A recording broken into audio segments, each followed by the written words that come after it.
Hello friends, welcome to my channel study with Shruti. इस video में हम डिस्कस करेंगे सोशियोलॉजी का चैप्टर नंबर जो 4 है फैमिली।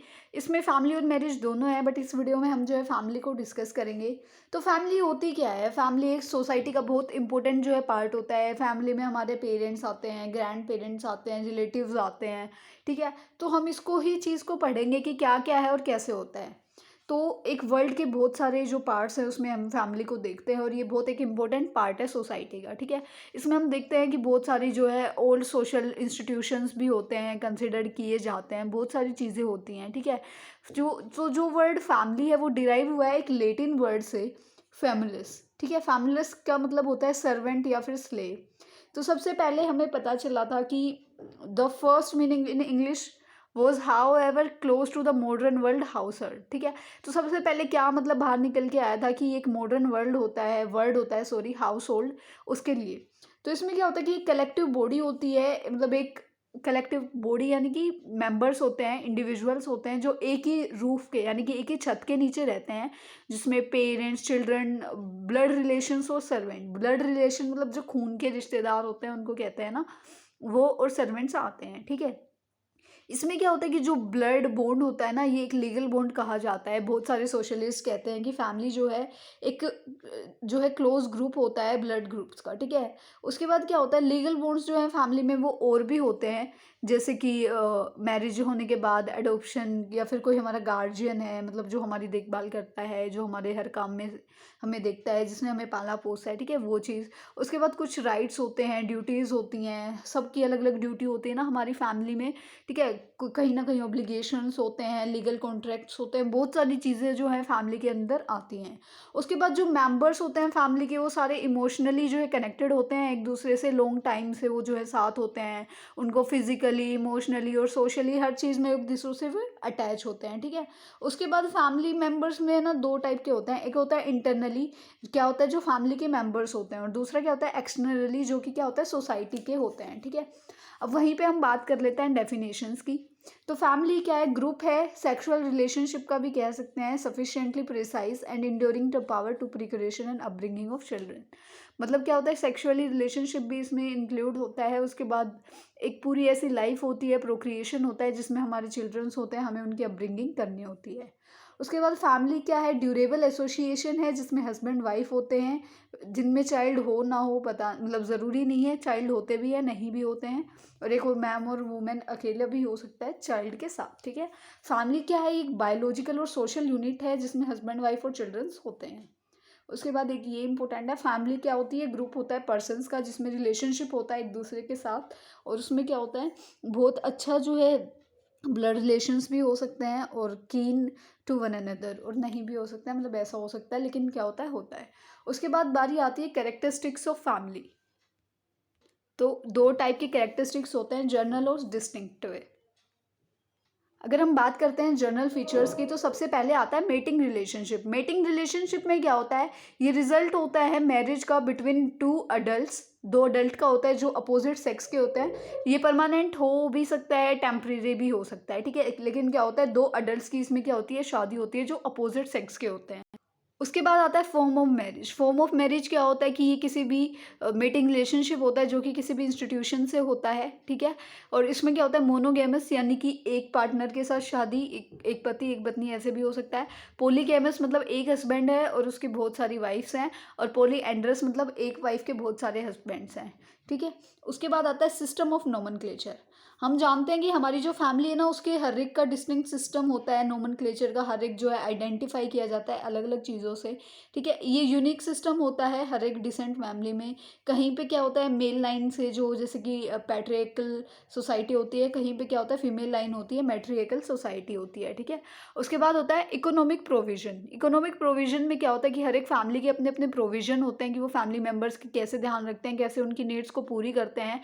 एक हेड होता है फैमिली का जो उनको देखता है और वो कमाता है, इकोनॉमिकली खड़ा करता है, और सारे मेंबर्स उसको शेयर करते हैं।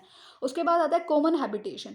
पूरी जो फैमिली है वो एक घर में रहती है, एक साथ रहती है, तो उनका एक कॉमन हैबिटेट होता है कि वो कैसे रहते हैं, क्या उनके टास्क हैं, कैसे वो बच्चों को पालते हैं, कैसे चाइल्ड बियरिंग और रेयरिंग करते हैं। उसके बाद आता है डिस्टिंक्टिव फीचर, यूनिवर्सैलिटी, हम जानते हैं कि जो फैमिली है वो यूनिवर्सल ग्रुप है। हमें हर जगह जो है फैमिली देखने को मिलती है, कहीं पे प्रिमिटिव होती है या फिर कहीं पे मॉडर्न होती है, कहीं अर्बन है, कहीं रूरल है, लेकिन हर एक इंडिविजुअल की कोई ना कोई फैमिली ज़रूर होती है। ठीक है। उसके बाद आता है फॉर्मेटिव इन्फ्लुएंस। इसमें क्या होता है कि हर एक फैमिली के जो है ना अपने अलग अलग कस्टम्स हैं, ट्रेडिशंस हैं, कल्चर्स हैं, हर एक की अलग जो है वैल्यू पार्ट होती है। ठीक है। तो इसमें क्या है, ये फॉर्मेलिटिव है कि हर एक का अलग अलग है। किसी की प्रैक्टिस में बहुत सारी क्वालिटीज़ होती हैं, ओबीडेंस होता है, टॉलरेंस, सिंपथी, सेक्रीफाइस, ये सारे वाइटल रोल्स होते हैं पर्सनैलिटी के और कैरेक्टर के। ठीक है। उसके बाद आते हैं emotional bonding, mating, procreation, maternal, fraternal, devotion, love, ये सारी अफेक्शन, ये सारी चीज़ें जो हैं फैमिली को एक साथ रखती हैं। हमारी फैमिली इकोनॉमिकली, फिजिकली, सोशली, हर चीज़ में एक दूसरे की जो है हेल्प करती है। फाइनेंशियली अगर किसी को प्रॉब्लम हो जाती है उसमें भी जो है हेल्प करती है। उसके बाद आता है लिमिटेड साइज। एक फैमिली जो है वो एक स्मॉल यूनिट हो सकती है जिसमें पीपल जो है बोर्न होते हैं इन द फैमिली, वो ब्लड रिलेशन के होते हैं या फिर अडोप्टेड भी हो सकते हैं। तो एक लिमिटेड साइज जो है होता है। उसके बाद आती है न्यूक्लियर पोजीशन। एक छोटी सी फैमिली होती है जिसमें कि पेरेंट्स हैं, उनके चिल्ड्रंस हैं, तो वो क्या हो गया, एक स्मॉल ग्रुप हो गया, एक न्यूक्लियर पोजीशन जो है उनकी होती है। ठीक है। उसके बाद आ गया मेंबर्स रिस्पॉन्सिबिलिटी। जो एक फैमिली होती है उसके हर एक मेंबर की एक सेंस ऑफ ऑब्लिगेशन होती है, रिस्पॉन्सिबिलिटी होती है फैमिली के लिए। कोई क्या होता है, किसी की अलग ड्यूटीज़ होती हैं, किसी को पैसे कमाने होते हैं। जैसे कि अगर आप देखें मोस्टली क्या होता है कि फादर अगर वर्किंग होते हैं तो जैसे फादर वर्किंग है, मदर हाउस वाइफ है, तो फादर काम करके क्या करते हैं, पैसे कमा के लेके आते हैं, जो भी वर्क होता है वो सारा दिन करते हैं, और मदर क्या करती है, घर के काम करती है। तो दोनों की अलग अलग रिस्पॉन्सिबिलिटीज़ हैं। तो ऐसे ही होता है। उसके बाद आता है सोशल रेगुलेशन। फैमिली जो है एक बहुत इंपॉर्टेंट पार्ट है सोशल कंट्रोल का। जो भी वैल्यू सिस्टम होते हैं, शेप होती है हमारी पर्सनैलिटी की, हमारे कैरेक्टर की, वो सारी हमें कहाँ से मिलती है, फैमिली से ही तो मिलती है ना। ठीक है। उसके बाद आता है परमानेंट और टेम्परेरी इन नेचर। कुछ ऐसी चीज़ें होती हैं जो परमानेंट होती हैं, कुछ टेम्परेरी होती हैं। बहुत सारी ऐसी एक्टिविटीज़ जो है होती रहती हैं जो generation to generation carry out होती हैं, कुछ चेंज हो जाती हैं, तो वो होती है परमानेंट और टेम्परेरी नेचर। अब इसके बाद आता है बेसिक नीड्स ऑफ फैमिली। हर एक फैमिली की बहुत सारी नीड्स होती हैं जो बेसिक है, जो होनी ही होनी चाहिए। तो सबसे पहले आता है फूड। फूड जो है वो बहुत नेसेसरी होता है, हर एक फैमिली मेम्बर को जो है फूड चाहिए होता है, तो ये बहुत जो है नेसेसरी नीड है। एक बैलेंस डाइट जो है एक हेल्दी वेलबींग के लिए चाहिए होती है, सबको नीड होती है, हर एक फैमिली मेम्बर को उसकी इस बायोलॉजिकल नीड को जो है कंप्लीट करना होता है। उसके बाद आता है वाटर। वाटर एक बहुत इंपॉर्टेंट सोर्स है सर्वाइवल के लिए।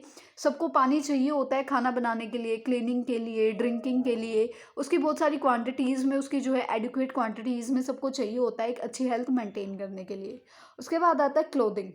क्लोथिंग में क्या होता है कि एक बीइंग नेक्ड, बिना कपड़ों के कोई नहीं रह सकता, सिविलाइजेशन के अगेंस्ट है ये, मोरलिटी को जो है वो करता है। तो हर एक को जो है, हर एक ह्यूमन बीइंग को जो है कपड़े चाहिए होते हैं, क्लोथिंग चाहिए होती है। डिटरमाइन करता है वो फैमिली की इकोनॉमिक वैल्यू क्या है, क्या लेवल है, और ये प्रोटेक्ट करता है हमें। जो भी हमारी जैसे रेन है, हीट है, कोल्ड है, सारे सीजन्स के अकॉर्डिंग हमारी क्लोथिंग जो है वो चेंज हो जाती है। उसके बाद आता है हाउसिंग। हाउसिंग क्या होता है, ये हमें प्रोटेक्ट करता है एक्सट्रीम जो वेदर कंडीशंस हो जाती हैं, हमें एक सिक्योरिटी प्रोवाइड करता है। अगर हम अपने घर में होते हैं, घर के अंदर होते हैं, तो हम सेफ फील करते हैं। वहीं अगर अगर हम घर से बाहर जाते हैं तो हम इनसिक्योर होते हैं, हमारी जो डिग्निटी है, वो हमारे जो फंडामेंटल एलिमेंट्स हैं, उन सबको क्या है, नुकसान होने के चांसेस होते हैं। तो हाउसिंग भी जो है एक इम्पोर्टेंट नीड है एक फैमिली की। फिर जो है एक हाउसिंग जो होता है ना, वो अपनी फैमिली के अकॉर्डिंग बनाया जाता है। अगर फैमिली काफ़ी बड़ी है तो वो एक छोटे से घर में नहीं रह सकती, तो उस चीज़ को लेके भी जो है हाउसिंग जो है की जाती है। उसके बाद होता है गुड हेल्थ। हर एक बंदे को जो है अपना राइट होता है कि उसकी हेल्थ अच्छी हो, बेटर हो, उसको सारी जो रिसोर्सेज हैं वो अवेलेबल हों। उसके बाद आता है सेफ्टी एंड सिक्योरिटी। हमारी फैमिली हमेशा हमें प्रोटेक्ट करती है, हमें जब भी नीड होती है किसी भी चीज़ की तो वो हमें प्रोटेक्ट करती है। हमारे जो चिल्ड्रंस, अडल्ट्स या फिर जो एल्डर्स होते हैं जिनको नीड होती है कंफर्टेबल इन्वायरमेंट, उनको जो है प्रोवाइड किया जाता है उनके एल्डर्स से, और अच्छे से उनको रखा जाता है। एजुकेशन बहुत ज़रूरी होती है। आज के टाइम पे भी हम देख रहे हैं कि हर एक इंडिविजुअल का अगर उसको लाइफ में सक्सीड होना है तो उसके लिए एजुकेशन कितनी इंपॉर्टेंट है। उसके बाद आता है अफेक्शन। अफेक्शन क्या है, ये इंपॉर्टेंट पार्ट है एक फैमिली का। इसमें क्या होता है कि हर एक मेंबर जो है अपने प्यार से रखते हैं हमें, हमारी हेल्थ के लिए, हमारी डेवलपमेंट के लिए, पर्सनैलिटी के लिए अफेक्शन बहुत ज़रूरी है। उसके बाद आता है कम्युनिकेशन। कम्युनिकेशन नहीं होगी तो हम समझ नहीं पाएंगे, अपने फैमिली मेम्बर से बात कैसे करेंगे। तो ये प्रॉपर स्ट्रक्चर होना चाहिए, हम एक दूसरे को अपने मैसेज ईजिली ट्रांसफ़र कर सकें, हमें कोई प्रॉब्लम है तो हम अपनी फैमिली को बता सकें। तो कम्युनिकेशन बहुत ज़रूरी होता है। उसके बाद आता है रूल्स एंड रेगुलेशन। हर एक फैमिली में जो है रूल्स और रेगुलेशन मेरे हिसाब से तो होना चाहिए कि हाँ, ये रूल्स और रेगुलेशंस हैं, आप इनको ज़रूर फॉलो करेंगे, क्योंकि इससे क्या है, बैलेंस मेंटेन रहता है फैमिली के अंदर, और किसी को भी ज़्यादा सोचने की या फिर ज़्यादा प्रॉब्लम जो है फेस नहीं करनी पड़ती, ठीक है।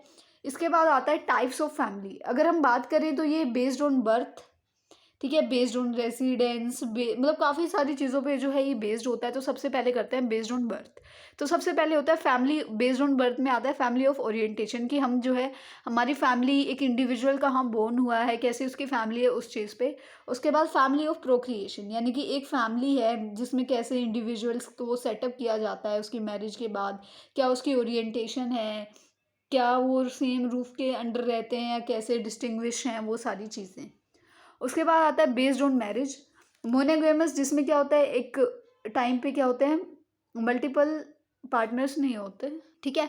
क्या होता है, सिंगल पार्टनर्स होता है, मल्टीपल पार्टनर्स जो है वो नहीं होते। पॉलीगैमस में क्या होता है कि एक टाइम पे क्या होता है, एक मैन की एक से ज़्यादा वाइफ होती हैं, और पॉलीएंड्रस में क्या होता है, एक वाइफ के एक से ज़्यादा हस्बैंड होते हैं, ठीक है। उसके बाद आता है बेस्ड ऑन रेसिडेंस। मैट्रियोकल क्या होता है कि जब हम अपनी वाइफ के वहाँ पे रह रहे होते हैं, एक कपल क्या है अपनी वाइफ के वहाँ पे वाइफ के साइड पे रह रहा होता है। पैट्रियोकल यानी कि हस्बैंड के साइड पे रह रहा होता है। चेंजिंग रेजिडेंस मतलब कि एक जो मतलब कपल है वो अल्टरनेटली रहता है, कभी हस्बैंड की साइड कभी वाइफ की side, along with different houses different place, ठीक है। नियो लोकल रेजिडेंस क्या होता है कि एक फैमिली है, उसके कपल के लिए अपना एक रिस्पेक्टिव रेजिडेंस है, वो वहाँ पे रहते हैं, ठीक है। उसके बाद आता है बेस्ड ऑन एंसेंट्री और डिसेंट। मैट्रिलिनियल फैमिली में क्या होता है कि एक फैमिली होती है जिसकी एंसेंट्री और डिसेंट जो है ट्रेस हो रखी होती है, मतलब फीमेल लाइन है, जैसे कि हमेशा से मदर साइड ही है, या फिर पैट्रियल लाइनल जो है वो है कि हमेशा से क्या है फादर की साइड है, मतलब फादर की मेल की ही लाइन में जो है वो ट्रेस्ड है, वहाँ पे ही वो सब उनकी एंसेस्ट्री है, उनके डिसेंट जो है वहीं से चल रहे हैं, ठीक है। उसके बाद आता है based on nature of relations, की जो रिलेशंस हैं उसके बेस्ड भी कैसे, ठीक है। तो कॉन्जुगल फैमिली में क्या होता है कि जब एक हस्बैंड और वाइफ के बीच में जो रिलेशनशिप है उससे जो है मैरिज कनेक्टेड है, उससे हिसाब से ही जो है वो रहते हैं, ठीक है। इसमें क्या होता है, ये फैमिली में क्या होता है कि स्पाउस होती है और उसके चिल्ड्रन होते हैं, डिपेंडेंट होते हैं, ज़रूरी नहीं है चिल्ड्रन हो। इसमें क्या होता है कि ये एक सेक्सुअल रिलेशनशिप होता है जो एक लॉन्ग टर्म से चल रहा होता है, नॉट एक्चुअली बिंग मैरिड, ज़रूरी नहीं है कि वो मैरिड भी हो, ठीक है। उसके बाद होता है कॉन्सिक्वाइंट फैमिली। इसमें क्या होता है कि ब्लड रिलेशन के साथ जो है मेंबर्स रहते हैं। इसमें क्या होता है, एक फैमिली होती है जिसमें पेरेंट्स, चिल्ड्रंस और उनके जो है सिबलिंग्स होते हैं। उसके बाद आता है बेस्ड ऑन अथॉरिटी। अथॉरिटी के बेस में क्या होता है, जैसे मैट्रियकल फैमिली है, इसमें क्या होता है कि जो भी वुमेन है ना वही हेड होगी, जो वो कहेगी वही होगा। तो क्या होता है, आफ्टर मैरिज जो हस्बैंड है ना वो अपनी वाइफ के घर चला जाता है, तो उसकी ट्रेस चेंज हो जाती है, वो अपनी मदर की साइड जो है वो रह रहे हैं बच्चे, तो हर एक चीज़ में वो अपनी मदर को ही पूछेंगे, सिर्फ उन्हीं की चलेगी। तो जो प्रॉपर्टी है वो डॉटर्स के हिसाब से आ रही है, तो मतलब हर चीज़ में क्या है कि मदर को ही ज़्यादा प्रायोरिटी मिलेगी, ठीक है। पैट्रियर्कल फैमिली में क्या होता है कि हर चीज़ में जो है फादर की चलेगी, फादर की साइड बच्चे रहते हैं, उन्हीं का कल्चर अडॉप्ट करेंगे, उन्हीं की चीज़ें अडॉप्ट करेंगे। तो वही चीज़ है, जैसे ऊपर वाले में मदर की ज़्यादा प्रायोरिटी थी, पैट्रियर्कल फैमिली में जो है फादर की ज़्यादा जो है प्रायोरिटी होएगी और उसी की ज़्यादा चलेगी। हर एक चीज़ जो है मैन में वेस्टेड होती है, इधर फादर में होते हैं और इधर मदर में जो है वेस्टेड होती है। हर एक जो भी कंप्लीट डिसीजन वगैरह होते हैं सब उन्हीं के हिसाब से होते हैं, ठीक है। उसके बाद आता है बेस्ड ऑन साइज़। साइज़ के बेस पे बात करें तो सबसे पहले होता है न्यूक्लियर फैमिली। आज मॉडर्न डे में जो भी टाइम चल रहा है उसमें हम देखते हैं कि न्यूक्लियर फैमिली होती है, छोटी छोटी फैमिली जो है वो रहती हैं। पेरेंट्स होते हैं, चिल्ड्रंस होते हैं, ज़्यादा से ज़्यादा क्या होता है ग्रैंड पेरेंट्स हो जाते हैं, लेकिन बहुत ही रेयर जो होता है, वरना क्या होता है पेरेंट्स होते हैं, उनके 2 या 3 बच्चे होते हैं और वही जो है हर एक चीज़ बस वही उनकी फैमिली हो जाती है, तो वो होती है nuclear family, a small family, ठीक है। उसके बाद आती है जॉइंट फैमिली। जॉइंट फैमिली में मतलब कि हमारी जो है 3 जनरेशन जब एक साथ रह रही हूँ, एक रूफ़ को शेयर कर रही है, उनका किचन, उनका खाना-पीना, उनका रहना सब कुछ सेम होता है, तो वो आती है जॉइंट फैमिली में। उसके बाद आती है एक्सटेंडेड फैमिली। एक्सटेंडेड फैमिली में क्या होती है कि बहुत सारी जो जनरेशन्स हैं, वो एक साथ रह रही हैं, रिलेटिव्स भी कह सकते हैं हम उनको, अंकल, आंट्स, ग्रैंड पेरेंट्स सब जो हैं एक साथ रह रहे होते हैं। वो एक्सटेंडेड हो जाती है कि उसमें हमारी सिर्फ़ हम नहीं है, हमसे अलग भी जो हमारे रिलेटिव्स हैं वो भी हमारे साथ आ रहे हैं, तो वो आता है उसमें। उसके बाद आता है स्ट्रक्चर के बेस पे। सिंगल पेरेंट फैमिली भी होती है कि एक पेरेंट है, उसने किसी बच्चे को अडॉप्ट कर लिया, ठीक है, तो वो सिंगल, या फिर ऐसे हो जाता है ना, कई बार डेथ हो जाती है एक पेरेंट की, तो वो सिंगल पेरेंट रह जाता है, तो वो इकोनॉमिकल भी उसके पास ही अपॉर्चुनिटी है, इनकम भी उसी की है, पालेगा भी वही, देखेगा भी वही, बस एक पेरेंट होगा, ठीक है। उसके बाद होती है चाइल्डलेस फैमिली। कई ऐसी फैमिली होती है जिसमें चाइल्ड नहीं होता, इसको कई बार फॉरगेटन फैमिली भी कहते हैं, क्योंकि अगर उन दोनों की डेथ हो जाती है, मान लो कि एक हस्बैंड वाइफ है, उनका कोई चाइल्ड नहीं है, और अगर उसकी डेथ हो जाती है तो उसके बाद उनकी अगर डेथ होगी तो उनकी तो फैमिली में कोई बचेगा ही नहीं आगे, है ना। तो उसी हिसाब से क्या होता है, इसको फॉरगेटन फैमिली भी कहते हैं, और ये वो कपल्स होते हैं जिनका बच्चा जो है नहीं होता है। इसके बाद आता है फंक्शंस ऑफ फैमिली। यहाँ पे हम जो है दो टाइप से डिस्कस करेंगे फंक्शंस को, इसेंशियल फंक्शंस और नॉन इसेंशियल फंक्शंस। तो सबसे पहले आता है सेटिस्फैक्शन ऑफ सेक्सुअल नीड्स। ठीक है, एक फैमिली में क्या होता है कि सेटिस्फैक्शन होना चाहिए सेक्सुअल नीड्स का, ठीक है। कैसे, थ्रू इंस्टीट्यूशनलाइजेशन, या फिर जो रेगुलेटेड है या कंट्रोल्ड स्ट्रक्चर है, लेजिटिमेट्स हैं सेक्सुअल रिलेशनशिप का, ठीक है। तो ये क्या होनी चाहिए, सेटिस्फैक्शन होनी चाहिए। एक स्पाउस होती है, उसके हस्बैंड होते हैं, उनके बीच में कोई भी सेपरेशन नहीं होना चाहिए, कुछ भी नहीं होना चाहिए, ठीक है। क्या होता है, हैवलॉक जो है उन्होंने राइटली बोला था कि with failure of sexual harmony the marriage structure rates on shifting. ठीक है, तो क्या होता है कि होना चाहिए एक सेटिस्फेक्शन जो है दोनों को होनी चाहिए। उसके बाद आता है procreation and rearing of children. ठीक है, कि जब भी बच्चा आ जाता है तो उसकी रियरिंग बियरिंग, उसकी जो भी पर्सपेक्टिव होती हैं उसको अच्छे से बनाना, ठीक है। उसको हर एक कंस्ट्रक्ट जो है प्रोवाइड करना, कोई भी ऐसा और इंस्टीट्यूशन ना हो कि जो उसकी ब्रिंगिंग अप में एक इफ़िशिएंटली एक फैमिली जो है कर सकती है, ठीक है। उसके बाद होता है प्रोविजन ऑफ होम। एक फैमिली जो है वो एक इमोशनल और साइकोलॉजिकल स्ट्रेंथ होती है अपने टाइम मेंबर्स की, ठीक है। इसको सेफ्टी प्रोवाइड करना, सिक्योरिटी, इकोनॉमिक जो स्टेबिलिटी होती है हर एक इंडिविजुअल्स की, ठीक है। तो इसमें क्या होता है, रिक्रिएशंस भी जो है बहुत सारे आते हैं एक साथ, जैसे कि फेस्टिवल्स में जो एक साथ आते हैं members, holidays, family reunions, marriage, dinner practices, वो सारी चीज़ें। इसके बाद आता है सोशलाइजेशन। सोशलाइजेशन में क्या होता है कि एक एजेंट होता है कि कैसे हम सोशल रिलेशनशिप को मेंटेन कर रहे हैं, क्या हमारे इंपॉर्टेंट फंक्शंस हैं, कैसी हर चीज़ें को हम सोशली कैसे मेंटेन कर रहे हैं, ठीक है। और कैसे कल्चर को हम सर्व कर रहे हैं, क्या हमारा नेचर होता है सोशली, कैसे एक्टिव है हम, क्या हमारी आइडेंटिटी, क्या हमारा स्टेटस जो है बाहर दिख रहा है, वो सारी चीज़ें आती हैं सोशलाइजेशन में। उसके बाद आता है अफेक्शनल फंक्शन। एक ह्यूमन बीइंग जो है वो फिजिकली और साइकोलॉजिकली उसको बहुत सारी नीड होती हैं। एक फैमिली इंस्टीट्यूशन होता है, एसोसिएशन की, कैसे वो ध्यान रखता है, क्या क्या उनकी नीड्स होती हैं, तो वो सारी चीज़ें आती हैं अफेक्शन फंक्शन में, जिसमें कि सिंपैथी, लव, फीलिंग, एक्सप्रेशंस, ये सारी चीज़ें पेरेंट्स और सिबलिंग के बीच में कैसे होता है, वो सारी चीज़ें आती हैं, ठीक है। उसके बाद आता है non essential functions. Economic function, economic function ज़रूरी तो होता ही है ना, इतना ज़रूरी नहीं होता लेकिन ज़रूरी होता है इकोनॉमिक फंक्शन की, एक फैमिली की फुलफिल इकोनॉमिक जो भी नीड्स होती हैं उनको सर्व करना, इंश्योरेंस कंपनी को देखना, फाइनेंशियल क्राइसिस को, ठीक है, मूवेबल इमूवेबल जो भी प्रॉपर्टीज़ होती हैं उनके सेफ गार्ड्स कि फैमिली के अकॉर्डिंग, तो वो सारी चीज़ें जो हैं इकोनॉमिक फंक्शंस में आती हैं। अर्बनाइजेशन के हिसाब से अलग होती है, मॉडर्न एरा के हिसाब से अलग होती हैं। सेल्फ सफिशिएंट जो है वो एक बड़ा वे होता है इन सारी चीज़ों में। तो इकोनॉमिकली कैसे मेंटेन कर सकते हैं हम अपनी फैमिली को, क्या उसके रिलेटेड हम फंक्शंस कर सकते हैं, वो सारी चीज़ें जो है इकोनॉमिक फंक्शन में आती हैं। उसके बाद आता है एजुकेशनल फंक्शन।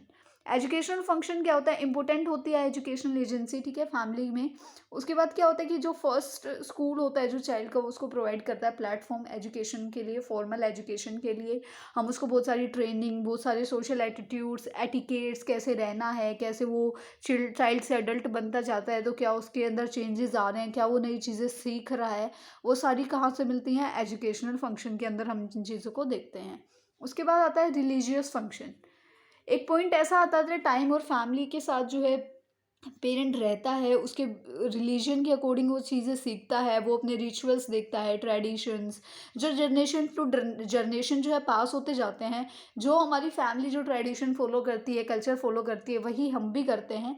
तो वो सारी चीज़ें आती हैं रिलीजियस फंक्शन में, ठीक है। उसके बाद आता है रिक्रिएशनल फंक्शन। रिक्रिएशन फंक्शन में क्या होता है कि एक टाइम है, फैमिली का एक हब है जिसमें वो रिक्रिएट कर रहे हैं चीज़ों को, फेस्टिवल्स, फेस्ट, सेरेमनीज़। मतलब क्या होता है कि जैसे हमारे घर में कुछ चल रहा है लेकिन धीरे धीरे करके उसमें थोड़ा थोड़ा चेंज आता जाता है। हम कोई फंक्शंस पहले कैसे ही मनाते थे, अगर हम बात करें फॉर एग्जांपल हम दिवाली को देख लेते हैं। सबसे पहले क्या होता था, बस दिए जलाते थे। तो जैसे जैसे टाइम हुआ अभी हम पटाखे वगैरह फोड़ने लग गए हैं ना। तो वो सारी चीज़ें जो है रिक्रिएट होते रहते हैं, फंक्शंस, फेस्टिवल्स, फेस्ट, सिबलिंग्स के अंदर जो जोयस एक्सपीरियंसेस हैं, हर चीज़। उसके बाद आता है health related function. Health related function में क्या होता है कि फैमिली जो है वो रिस्पॉन्सिबल नहीं होती एक न्यूट्रिशनल डाइट मेंबर्स को प्रोवाइड करने के लिए, लेकिन क्या, अगर वो बीमार होता है तो उसकी केयर करने के लिए, मतलब सिर्फ वो बस यूँ नहीं है कि न्यूट्रिटिव डाइट पकड़ा दी और उनका काम खत्म हो गया, नहीं। अगर कोई मेंबर बीमार हो गया है तो उनकी एज्ड हो गई है, तो उनका ध्यान रखना, उनको केयर प्रोवाइड करना, उनकी हर एक चीज़ को। अगर छोटा बच्चा है तो उसकी ब्रेस्ट फीडिंग पे ध्यान देना, जो भी प्रैक्टिसेस होती हैं, हेल्थ एजुकेशन बताना, उनको समझाना, वो सारी चीज़ें आती हैं हेल्थ रिलेटेड फंक्शन में। उसके बाद आता है कल्चरल ट्रांसमिशन। मैंने अभी अभी आपको बताया था कि जो हमारा कल्चर है वो हमें फैमिली टू फैमिली जो है आगे आता है। एक ये गारंटेड होती है बायोलॉजिकल कंटिन्यूटी की, और ये हमें सर्व करता है हमारे कल्चर ट्रांसमिशन को।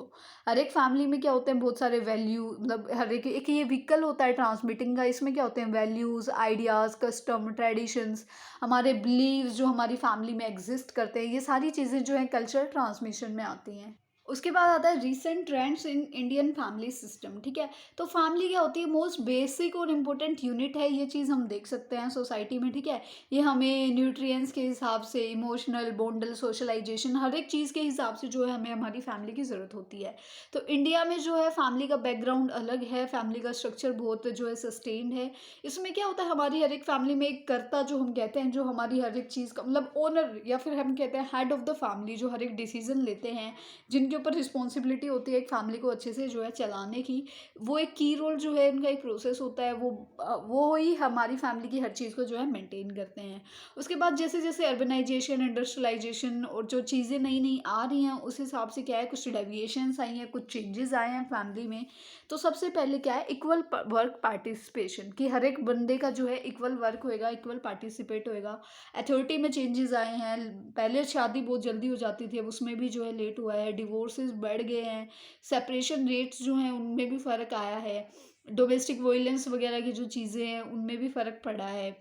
ठीक है, इंटरजनरेशन के जो कॉन्फ्लिक्ट्स हैं वो, एंड्यूर्ड मदर्स। ठीक है, उसके बाद जो रिलेशनशिप में रहते हैं कपल बिना शादी के, वो वाली चीज़। ठीक है, रिमेनिंग अनमेरिड, या फिर बिना शादी के रहना, बिना बच्चों के रहना। ठीक है, सिंगल पेरेंट फैमिली होना, फैमिली के हेड जो है वो हाउस होल्ड्स हैं, फीमेल हेडेड हाउस होल्ड्स जो होते हैं वो।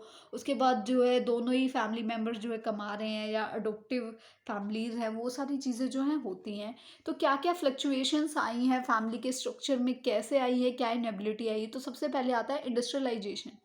इसमें क्या हुआ है कि माइग्रेशन होती है रूरल पॉपुलेशन की अर्बन एरियाज़ में, कि वो उनको बेटर अपॉर्चुनिटीज़ जो है मिल सकती हैं। जैसे जो गांव में रहते हैं ना, वो शहर में शिफ्ट हो जाते हैं, क्योंकि उनको लगता है कि वहाँ पे ज़्यादा अपॉर्चुनिटीज़ हैं, वो अपने अपॉर्चुनिटीज़ के लिए चेंज करते हैं। उसके बाद अर्बनाइजेशन, यही है कि फास्टर ग्रोथ होती है अर्बन पॉपुलेशन में। रिसेंट डेकेड्स में देखा गया है कि इंडिपेंडेंट जो फैमिली हैं वो वीकन होती हैं जॉइंट फैमिली सिस्टम से। क्योंकि क्या होता है, इंडिपेंडेंट हो जाती है ना, तो उनका खर्चा बढ़ जाता है। अगर फैमिली जॉइंट होती है तो सारा जो है चीज़ें मैनेज हो जाती हैं।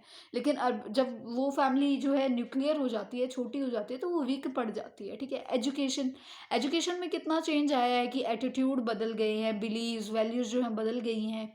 ठीक है, हर एक की ऑक्यूपेशनल जो चॉइसेस होती हैं इंडिविजुअल्स को, वो अलाउड कर दी गई हैं। Agriculture, non agriculture, industries, occupation, इन सारी चीज़ों के ऊपर जो है चीज़ें जो हैं बदल गई हैं। छोटे छोटे होम्स, स्पाउसेस, चिल्ड्रन, ये सारी चीज़ें मैनेज हो रही हैं। उसके बाद आ रहा है इनलाइटन ऑफ वुमेन। वुमेन्स को जो है अब अपॉर्चुनिटी मिलने लगी है। पहले ऐसा नहीं होता था, पहले वुमेन्स सिर्फ घर में काम करती थी, लेकिन अब उन मेंस की तरह उनको भी जो है आगे अपॉर्चुनिटी मिल रही है, उनको भी फ्रीडम है, वो भी काम कर सकती हैं, है ना। तो वो सारी चीज़ें। उसके बाद impact of western culture. Western culture ने बहुत ज़्यादा इन्फ्लुएंस किया है। आज की जनरेशन में हम देखते हैं कि वेस्टर्न कल्चर को कितना फॉलो किया जाता है। जो हमारा अपना बिलीव्स है उनको हम फॉलो करते हैं, ओल्ड ट्रेडिशन को देखते हैं, लेकिन एक नेगेटिव इम्पैक्ट कहीं ना कहीं पड़ता है जब हम जो है वेस्टर्न कल्चर को देखते हैं। डिक्लाइन इन एग्रीकल्चर, पहले सब जो है मोस्टली एग्रीकल्चर के फील्ड की तरफ भागते थे, लेकिन अगर हम अब देखते हैं तो एग्रीकल्चर में डिक्लाइन हो गया है। लोग जो है काम करना ही नहीं चाहते, खेती वगैरह नहीं करना चाहते। सबको एक रेजिडेंटल लैंड चाहिए होती है। मोस्टली लोग तो क्या करते हैं, वहाँ पे खेत में जो है अपना पेड़ वेड़ कट करके वहाँ पे अपने घर बना लेते हैं। तो या फिर जो सिटीज़ में अगर हम देखते हैं तो यहाँ पे तो खेत वगैरह पेड़ वगैरह कम देखने को मिलते हैं। तो ये जो चीज़ें हैं ये चेंज आ रही हैं। उसके बाद फर्टिलिटी वेरिएशंस आ गई हैं। अगर हम चेक करते हैं कि फर्टिलिटी रेट्स कितने कम हो गए हैं, जो पहले बच्चे जो है होना कम हो रखे हैं, या फिर फैमिलीज़ जो हैं इस चीज़ पे ध्यान नहीं देती हैं, बहुत ज़्यादा डिमिनिश्ड हो रही है क्वालिटी। उसके बाद मैरिज की एज में चेंज हो गया है। पहले बहुत छोटी एज में जो है मैरिज हो जाया करती थी। अब हम देखते हैं कि जो अडल्ट्स है उनमें नहीं होता है, जो फैमिली का साइज़ है वो भी रिड्यूस होता आ रहा है। उसके बाद आता है कमर्शलाइजेशन ऑफ इकोनॉमी, यानी कि पॉवर्टी होती है, जो इकोनॉमिक डिफ़िकल्टीज़ होती हैं, तो वो माइग्रेट हो रहे हैं जैसे-जैसे, तो उसमें भी जो है चेंज आ रहा है। एक मार्क्ड चेंज होता है जॉइंट फैमिली स्ट्रक्चर में, वो भी जो है चेंजेस आ रहे हैं। और भी फैक्टर्स होते हैं जैसे कि लो लेवल्स हो गए, या फिर इनकम होगी, हाई कॉस्ट ऑफ लिविंग होगी, डिज़ायर्स जो है लग्जरी लाइफ की होते हैं, काम-धाम कुछ होता है नहीं, तो हम पेरेंट्स के पैसे जो हैं वो फूँकते रहते हैं, ऐसे-ऐसे बच्चे हैं। पढ़ाई की जो है कॉस्ट कितनी ज़्यादा होगी, अगर हम बात करें तो एजुकेशन जो है अब कितनी ज़्यादा महँगी हो गई है। तो ये सारी जो चीज़ें हैं, जो एक चीज़ बदल गई है, जो पहले से चेंजमेंट आ गई है, तो ये सारी जो है रिसेंट ट्रेंड्स हैं, जो फैमिली के अकॉर्डिंग हैं।